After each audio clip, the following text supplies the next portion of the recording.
En sacrifiant à une tradition bien établie d'organiser le 15 avril de chaque année une journée de la prévention et des risques professionnels, le patronat entend confirmer sa volonté de partager sa vision et d'inviter les travailleurs à faire des entreprises des lieux de valeur, de dialogue social, de productivité entre autres. Dans un monde du travail en pleine mutation, les risques sont permanents, les statistiques confirment. Un peu plus de 2250 accidents de travail qui ont conduit à peu près 60 000 heures de travail non travaillées. C'est colossal. Quand on se veut émergent, puisque aujourd'hui c'est également d'actualité le PSE, quand on sait que le capital humain est très, très important, c'est la base de tout, source de développement, 60 000 heures de travail en l'air à cause de 2200 et quelques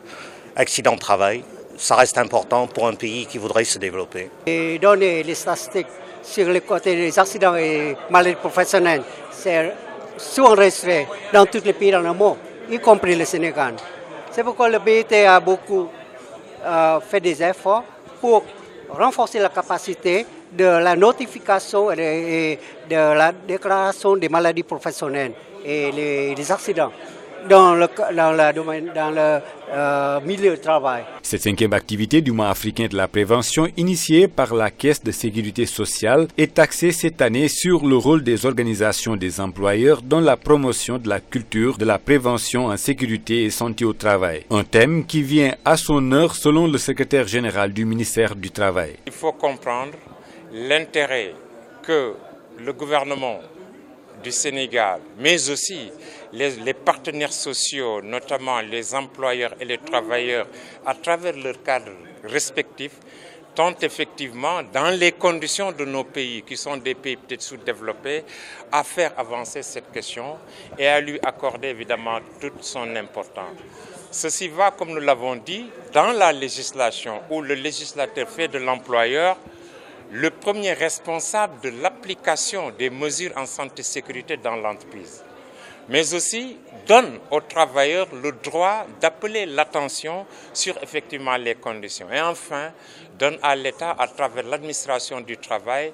le pouvoir de contrôler l'application des mesures en santé et sécurité au travail. L'amélioration du milieu et des conditions de travail en intégrant la promotion et le maintien de la santé physique et mentale des travailleurs est devenu un impératif. C'est pourquoi il urge de mettre en place de nouveaux systèmes de gestion de la sécurité et la santé des travailleurs afin d'aboutir à une meilleure démarche privilégiant la prévention et la protection basée sur la planification, le développement, le contrôle et l'ajustement.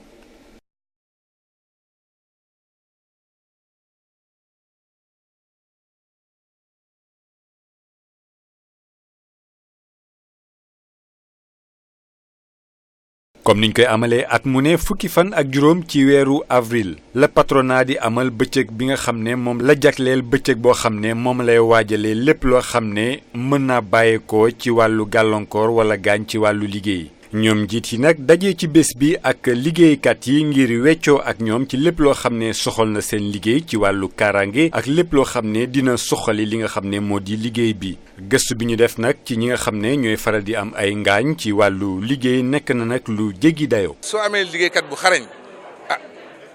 lu la war mooy nga aar ko loolu nag dafa nekk li nga xam ne da ngay aaree sa oto da ngay aaree sa kër mais liggéeykat bi da nga koy aar aussi parce que soo xoolee. généralement soo jëlee ci entreprise yi wala ñi nga xam ne ñooy liggéey ci mbirum koŋ-koŋ daanu aar oto yi assuré leen daanu aar jëmtukaay yi assuré leen daanu aar sax li nga xam ne li mooy pexe yi assuré leen mais nit ki nga xam ne gis nag moom moo nekk di liggéey te nga xam ne lépp mi ngi tourner autour de cette personne là mais kooku aussi il faut ñu aar ko mooy première personne ba nga xam ne moom la war a aar ci entreprise bi malheureusement nag ñu bëri duñ koy réere mbir donc loolu mooy suñu taxawaay tey et lëkkaloo ci patronat bi ak tous les partenaires ngir gën a mën a yee en tout cas ñi nga xam ne ñëpp ñooy sénégalais yi